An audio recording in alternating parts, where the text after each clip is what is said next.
Guys, welcome back to the channel. Today we're going to talk about something that's very important to me, and we're going to use the example of a very, very horrible story that happened. You guys, I've preached to you that if you don't understand an investment, never do it. Okay? If you don't understand the company you're investing in, don't invest in it. If there's some sort of investment that you don't understand, why would you put your money in it and put it at risk?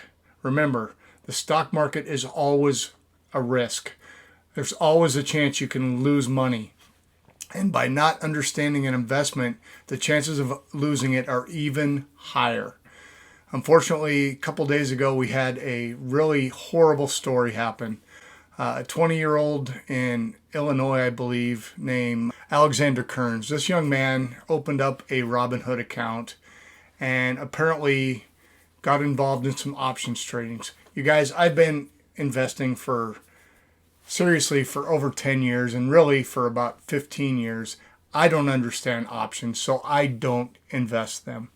I do know that with options you buy sells and puts, and I'm not going to try to explain how that works, but an option is for 100 shares. And somehow this young man put a call and a put on Amazon. Amazon's about $2,600 a share right now. Anyway, he ended up with a negative balance showing in his account of $730,000. This young man stepped in front of a train and killed himself because of this horrible thing that happened, you guys. So I'm going to read a little bit on the story of this guy, and then we're going to talk about why I think it's so important that you don't invest when you don't understand.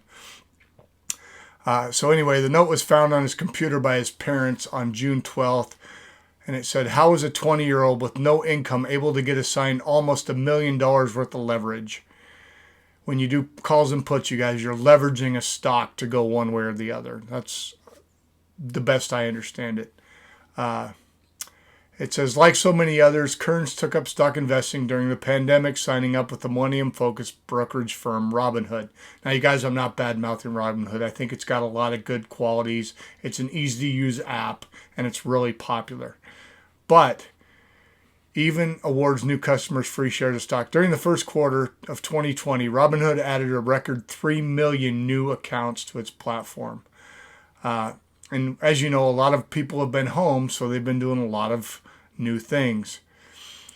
And it says, in fact, a screenshot from Kearns' mobile phone reveals that while his account had a negative $730,165 cash balance displayed in red, it may not have actually represented the uncollateralized indebtedness at all, but rather his temporary balance until the stocks underlying his assigned options actually settled. So I'm not sure exactly what that means, but basically it wouldn't have been quite that much. But this is a 20-year-old young man who didn't understand that. And unfortunately, he took his life because he thought he was going to have this thing. It's impossible to know all the factors contributing to suicide, especially in young people. Still, the tragic demise of Alexander Kearns is a cautionary tale of the serious risks associated with the race to the bottom in the brokerage business. As you know, most of the new trades have zero minimum balances, and a lot of them have free trading. It says, I thought everything was going fine, says Bill Brewster. This was his cousin-in-law, and also a research analyst at Chicago-based Solomar Capital Group. So this is a relative that had knowledge of how to invest. His father said he was loving the markets and really enjoyed investing. And then on Friday night, we got this call from his mom and dad that he had died. He had fell into despair Thursday night after looking at his Robinhood account, which appeared to have a $16,000 balance, but it also showed a cash balance negative of $730,000. Kearns insisted that he had never authorized margin trading and was shocked to find his small account could rack up such an apparent loss. When he saw that $730,000 number as a negative, he thought he had blown up his entire future. I mean, this is a kid that when he was younger was so conscious about saving. And Robinhood even went on to say, bull put spread gives buyers the right to sell stock at a strike price, Again, a bunch of stuff that's over my head. But a bull put spread at $26.15 per share. So imagine that times 100, you guys. You're talking about a lot of money, $260,000. Well, anyway, and I don't know exactly how it fell, but it sounds like because, and I don't know if this happened on the weekend or why it showed that, but think about that. If you had a negative balance of $250,000 showing, you would think things had gone tragically bad. And again, I'm attributing this to not understanding what he was doing. And this is a young man who had good intentions of trying to make money, thought he was doing well, but he got into something he didn't understand. Now, this is obviously the worst case scenario to me, to have a young man die because he didn't understand the ramifications of an investment that he was making. I had a subscriber back right after the new year, and I tried to find the comment, you guys, I couldn't find it. But this was a young man who also opened a Robinhood account. And as you know, I'm a fan of using a Roth IRA before you do any taxable investing. But Robinhood doesn't have Roth IRAs. They only have taxable accounts.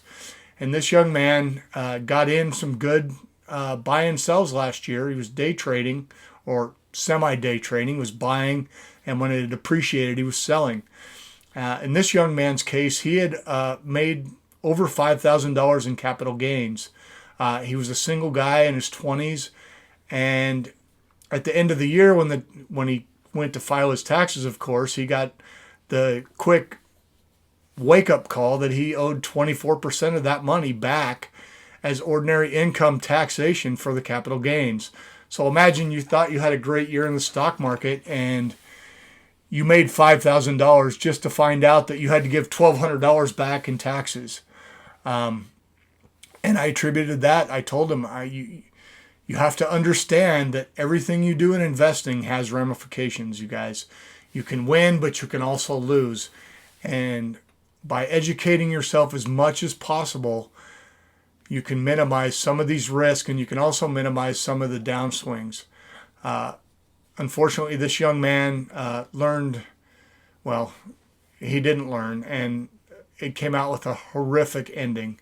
You guys, so if you heed one piece of advice from me, please, if you don't understand an investment, whatever it is, ask somebody who does, or do your homework.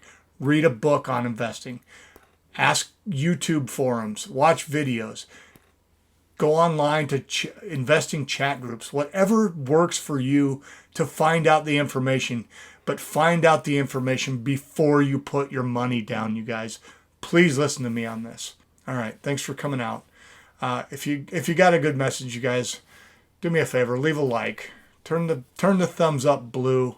If you're not already subscribed, I'm going to ask you again to please subscribe to the channel.